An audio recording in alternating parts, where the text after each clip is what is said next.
Et bonjour à tous et bienvenue sur la chaîne de Lexom Crypto. Nous sommes le jeudi 11 juillet 2024, il est 7h30. On va faire un point bien sûr sur les news, on va regarder le Bitcoin et les altcoins, mais on démarre avec encore un petit peu dans le rouge. Et oui, le Bitcoin a rechuté un tout petit peu, bon rien de bien méchant, on va regarder ça ensemble juste après, mais ça nous fait quand même repasser dans le rouge du côté des altcoins. Allez, on démarre avec le crypto Fear and Greed, on est actuellement à 29. On est à 29, on est toujours dans la peur. Regardez, depuis maintenant plusieurs jours là, on est déjà depuis le 7 juillet, on est dans la peur, 29, 28, 27, 28, 29, voilà. Donc on est vraiment dans la peur. Donc là, on est dans une zone dans laquelle très peu de personnes osent investir sur les marchés financiers, enfin sur les marchés crypto, pardon, parce qu'effectivement, oui, on est dans une situation complètement d'indécision. Et donc effectivement, ça fait peur à énormément de personnes. Donc d'où le fait de se trouver actuellement dans la peur à 29. Alors, ça ne veut pas dire qu'on ne peut pas se retrouver même encore plus bas, on peut se retrouver dans l'extrême peur. Si jamais le Bitcoin se met malheureusement à décrocher encore une nouvelle fois, il est possible qu'on se retrouve dans l'extrême peur. Donc bon, en tout cas, c'est intéressant parce que je rappelle, là, c'est toujours dans le vert qu'on est censé prendre des profits, c'est toujours dans le rouge qu'on est censé prendre des positions. Ceci n'est pas un conseil financier, bien évidemment. On jette un coup d'œil du côté du calendrier macroéconomique. Alors aujourd'hui, c'est une journée importante parce qu'aujourd'hui, on va avoir les indices à 14h30 de les inscriptions hebdo au chômage, mais on va surtout avoir les indices IPC Core mensuel juin. On va avoir l'IPC mensuel et l'IPC annuel. Donc ça, ce sont des indices qui impactent directement l'inflation. Donc, on va voir ce qu'il en est parce que derrière ça, eh bien, effectivement, c'est sur ce genre d'indices que notre ami Jérôme Powell, lui, prend des décisions pour faire des effets de levier. C'est d'ailleurs pour ça qu'il a pris qu'il a fait déjà 2 petits points les jours précédents, en indiquant que potentiellement il pourrait y avoir jusqu'à 8 baisses des taux jusqu'à 2025, donc peut-être même 2026. Donc bon, on verra ça, on n'y est pas encore, pour l'instant rien d'acté, c'est juste des paroles. On verra dans les prochaines semaines ce qu'il en est réellement. Allez, allons voir du côté des news. Alors, 2 petites choses. Alors, vous le savez, donc la crypto Render Token, donc le RNDR, eh bien, elle va être renommée. C'est-à-dire qu'au lieu de s'appeler RNDR, elle va s'appeler maintenant Render. Donc là, pour justement modifier un petit peu ce nom, il faut savoir que tous ceux qui sont sur Binance, a priori, ça se fera de façon automatique. Donc ça, c'est très bien, c'est top. C'est le but de passer par une grosse plateforme, c'est que, en fait, il n'y a rien à faire, en fait. C'est eux qui s'occupent de tout, il n'y a rien à faire. Au même titre que le merge ASI, Fetch, Océan, Agix, voilà, tout est fait automatiquement sur Binance. Donc là, ce sera pareil. RNDR, le renommage sera fait automatiquement. Donc là, je vous ai mis un petit peu plus les détails. Il faut bien comprendre que toutes les paires de trading, RNDR BTC, RNDR USDT, RNDR FDUSD, USDC, TRAI, Euro et BRL, toutes ces paires-là vont être délistées effectivement pour donner lieu au fameux token Render. Donc là, il va y avoir un swap, donc comme je vous l'ai dit sur Binance, il va y avoir donc ce changement de nom. Donc là, tous les tokens RNDR prendront le symbole Render sur Binance. Donc là, il y a écrit aussi que tous les tokens RNDR seront swappés, donc swapper ça veut dire échanger. Tous les tokens RNDR seront échangés contre des renders selon un ratio de 1 RNDR égale 1 render. Donc en fait, ça changera strictement rien au niveau du porte-monnaie, ça changera strictement rien au niveau de votre nombre de tokens et de votre montant. Vous allez avoir exactement la même chose, c'est juste que le nom va changer. Donc ça va être fait automatiquement sur Binance le 22 juillet. Donc n'hésitez pas d'ailleurs, si vous n'avez pas encore de compte sur Binance, c'est le moment, comme ça vous permet de rapatrier vos tokens RNDR, comme ça ils seront automatiquement renommés. Vous avez mon lien de parrainage Binance en description de cette vidéo qui vous permet d'obtenir un bonus à vie sur vos frais de trading et ça vous permet de trader sur une plateforme sécurisée vu qu'elle est enregistrée PSAN auprès de l'AMF. Donc le lien est en description de cette vidéo. Et donc, du côté des news, on voit aussi que, a priori, le tribunal de l'Illinois aurait statué sur le fait que le Bitcoin et l'Ethereum seraient des commodities. C'est ce qu'annonce Rostin Benham, le président de la CFTC. Donc ça, vous le savez, il y a 2 entités aux États-Unis, il y a la SEC et la CFTC. les deux qui sont dans le domaine de la législation, on va dire, du domaine crypto-monnaie. Donc bon, en tout cas, c'est plutôt une bonne nouvelle. Ça, c'est plutôt une bonne nouvelle parce que c'est vrai que si c'était classé en securities, alors déjà pour les ETF, ce serait un peu plus compliqué. Et surtout, bah, en fait, ça pose pas mal de problèmes.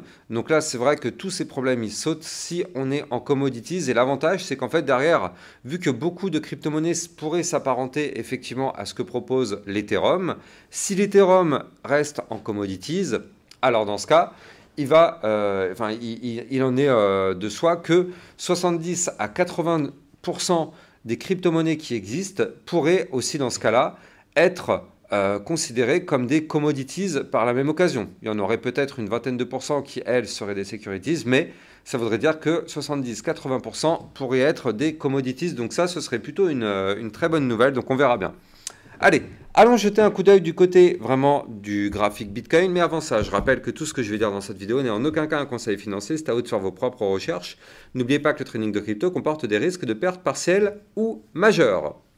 Donc, on est parti dans cette analyse technique. Alors, bien sûr, on démarre avec le Bitcoin. On va se mettre en vue jour pour démarrer. Et donc, qu'est-ce qu'on voit? Eh bien, on voit encore une fois, malheureusement, la résistance, la moyenne mobile 200 périodes, nous fait toujours extrêmement mal. Donc là, regardez ça. Souvenez-vous, hein, ça fait vraiment plusieurs jours que je vous dis, c'est ça, la zone qu'il faut péter, c'est cette moyenne mobile 200 périodes. Depuis maintenant 5 jours, 1, 2, 3, 6 jours même, c'est celle-ci qui nous rejette. Vous le voyez, à aucun moment, même si hier on a fait une mèche beaucoup plus haut, mais à aucun moment depuis maintenant 6 jours, nous avons réussi à breaker la moyenne mobile 200 périodes qui se trouve aujourd'hui à 58 176 $. Donc vous l'avez compris, c'est notre résistance majeure qu'il faut breaker si on veut reprendre de la force. Hier, vous le voyez, on a fait une tentative. On a été chercher de façon ultra chirurgicale la résistance qui est ici à 59 493 $. Ici, vous le voyez, hein, comment c'est ultra chirurgical. On a été chercher cette résistance, on s'est fait rejeter, boum, on a clôturé la journée en dessous de la moyenne mobile 200 périodes. C'est pour ça que je vous dis que les clôtures sont extrêmement importantes. Beaucoup de personnes hier m'ont mis en commentaire sur YouTube et même sur Twitter, il y en a beaucoup qui m'ont dit « Ouais, ça y est, c'est bon, c'est breaké, la moyenne mobile est breakée. » Mais pas du tout. Mais c'est complètement faux de dire ça. Je rappelle qu'on est en vue jour sur le Bitcoin. Donc, vu qu'on est en vue jour, il faut attendre une clôture jour. C'est pas parce que là, en 3 secondes, on aura cassé la résistance que ça y est, c'est bon. On est en vue jour, c'est la clôture jour qui fait foi. Donc, à aucun moment, depuis maintenant 6 jours, nous avons eu une clôture jour au-dessus de ce niveau clé. Donc, la résistance n'est toujours pas breakée et donc, on est toujours malheureusement à risque. Donc là, je rappelle que tant qu'on ne break pas cette résistance, il est strictement inutile d'espérer une remontada, on n'en aura pas. Par contre, tout de même, il faut noter que là, notre espoir, il est ici, hein, étant donné qu'on a cassé le bas du range à 60 777, je vous en avais déjà parlé, et bien forcément, à un moment donné, on reviendra retester ce niveau clé. Donc l'espoir, il est là. On ne sait pas à quel moment on y retournera, mais en tout cas, on y retournera. Donc c'est là où c'est intéressant. Il y a un pullback qui nous attend, mais là, en tout cas, dans tous les cas, tant qu'on n'arrive pas à casser cette moyenne mobile, malheureusement, on est bloqué et on peut très très bien se faire rejeter par cette zone de résistance et boum, on crash de plus belle. Pardon. Donc là, du côté du Bitcoin, pour l'instant, bah, patience. Patience. Effectivement, il y aura de meilleurs jours qui vont arriver par la suite, mais pour l'instant, en tout cas, on n'a pas le choix. On n'a pas le choix, on est bloqué. Maintenant, ce qui est plutôt une bonne nouvelle, c'est que cette résistance, on y est quand même en train de la tester depuis maintenant 6 jours. Donc là, ça devient intéressant parce que du coup, ça fragilise cette résistance. Et donc, au bout d'un moment, il y a quand même plus l'espoir que cette résistance soit pétée. Plus on la fragilise, plus effectivement, elle peut casser. C'est comme une vitre. On donne des coups, on donne des coups, on donne des coups, ça se fissure, au bout d'un moment, ça pète. Donc là, une résistance, c'est la même chose. Maintenant, est-ce qu'on a donné suffisamment de coups pour pouvoir la péter? Ça, on n'en sait rien. Et si elle reste toujours trop forte, attention au risque de chute. Maintenant, il faut bien comprendre que tant qu'on est compris entre deux niveaux, c'est-à-dire le support qui est ici à 55 906 $ et notre fameuse résistance de la moyenne mobile 200 périodes à 50, combien c'était déjà? Voilà, 58 176 $. Tant qu'on est compris effectivement dans cette zone-là, nous sommes purement et simplement dans ce qu'on appelle un range, tout simplement. C'est une configuration de latéralisation, donc un range, et on peut rester dans ce range pendant encore pas mal de temps. Donc pour l'instant, patience, on va voir à quel moment on arrive à s'en sortir. En tout cas, vous l'avez compris, nous, ce qui va faire foi, c'est la moyenne mobile 200 périodes. Maintenant, ce qui est bien, c'est que du côté du RSI, là, on est toujours sur une belle petite divergence haussière.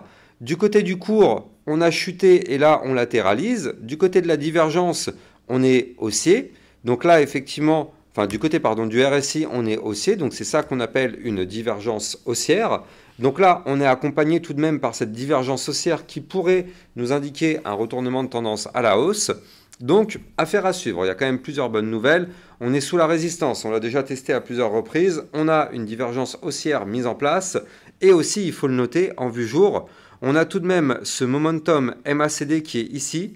Vous le voyez, attendez, je vais zoomer un petit peu. Qui est en train, enfin, de vouloir prendre fin. Il faut quand même noter que ce momentum bear a ouais, ça remonte quand même. Il a démarré le 30 mai. Et donc, depuis le 30 mai, les bears sont totalement dans le contrôle du marché. Et donc là, on est quasiment à 2 doigts, maintenant, de faire le cross-bull. Regardez, il est là. Hein. On est à 2 doigts de faire le cross-bull. Donc là, c'est là où c'est très intéressant, parce que si on fait le cross-bull, effectivement, ça pourrait nous donner la force pour, pourquoi pas, reprendre des niveaux clés sur le Bitcoin, ce que je vous avais indiqué tout à l'heure. Du côté de la vue 4 heures, c'est plutôt propre aussi techniquement. Hein.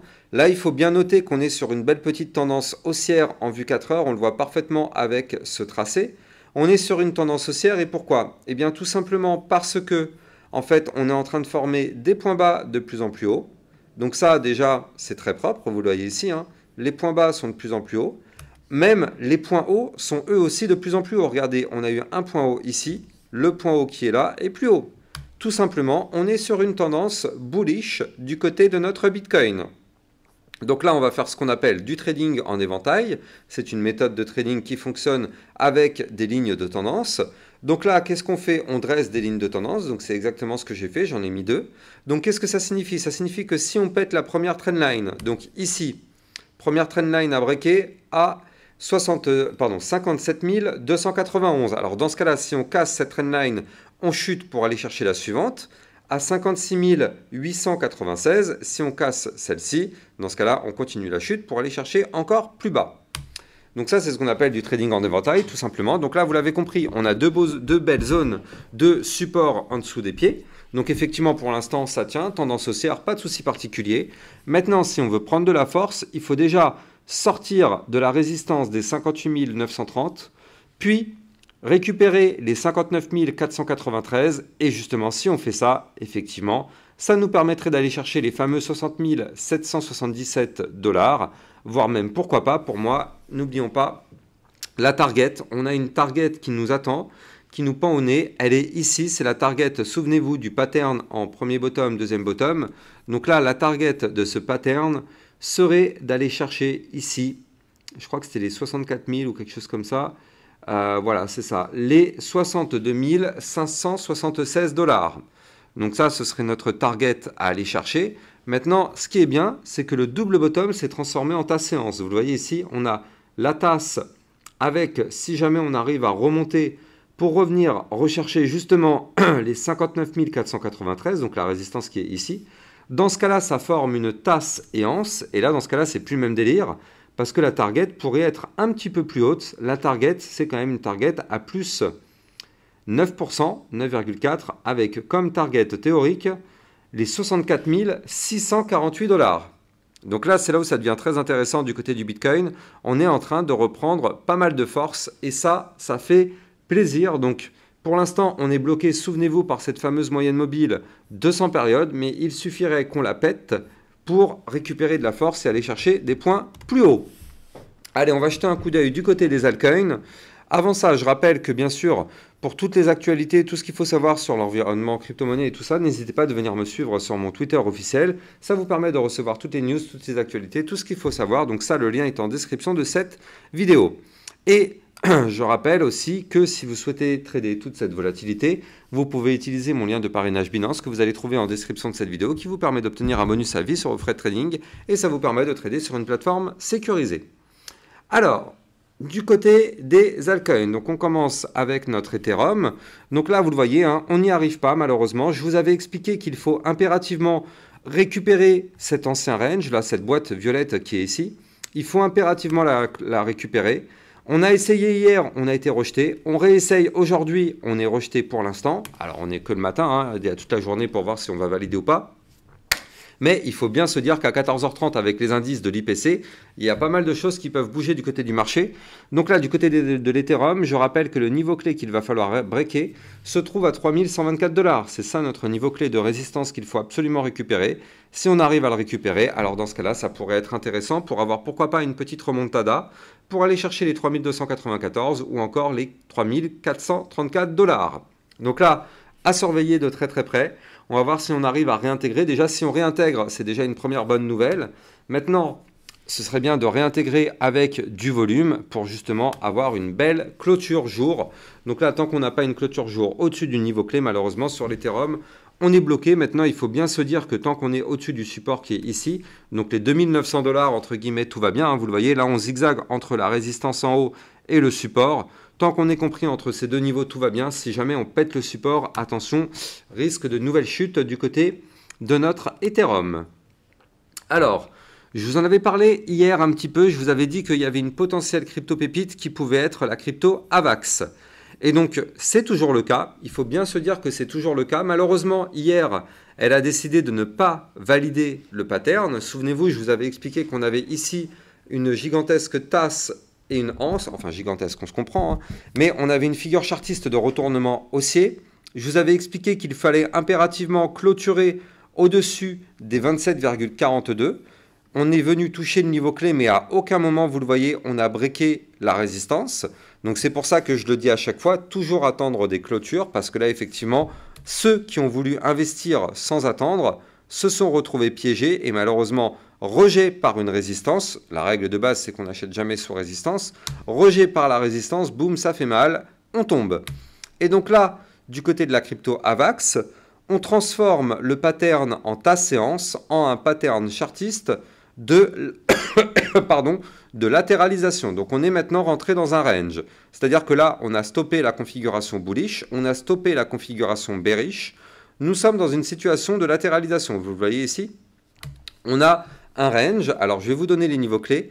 Mais je rappelle aussi que dans le club Lexa Rocket, vous pouvez avoir encore plus de vidéos que ce que vous avez actuellement sur YouTube. Hier, on a analysé la crypto, le TrueFi, je ne sais pas comment on dit. On a analysé aussi la crypto Tao. Et bien sûr, plein d'autres crypto-monnaies, le PP, le Injective, le CKB, bref, toutes vos crypto-monnaies sont analysées de façon très régulière dans le club Lexa Rocket. N'hésitez pas, si vous voulez recevoir encore plus de vidéos, vous avez le club Lexa Rocket avec le lien en description de cette vidéo. Alors, comme je vous le disais, du côté de l'AVAX, pour l'instant, on latéralise, on est dans un range. Donc, tant qu'on est compris dans ce range, pour l'instant, il n'y a rien. Donc, tant qu'on est au-dessus des 25,165, entre guillemets, tout va bien. C'est une zone de support. Tant qu'on est sous la résistance du haut du range, donc les fameux 27,42 qui nous ont rejeté une première fois, pour l'instant, on est bloqué. Et tant qu'on est dans ce range, on peut y rester longtemps à faire de la latéralisation. Maintenant, ce qu'on voit, c'est qu'on a des bandes de Bollinger ultra resserrées en arrière-plan.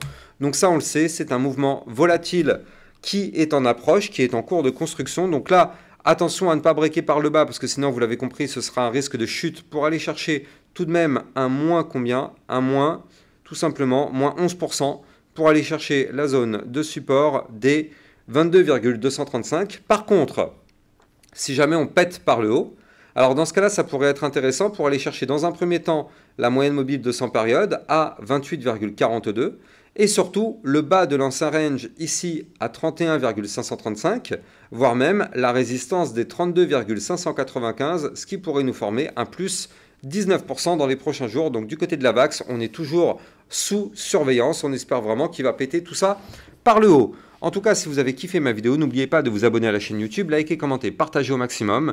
Et moi, je vous souhaite à tous une excellente journée. Je vous dis à plus tard. Ciao, ciao.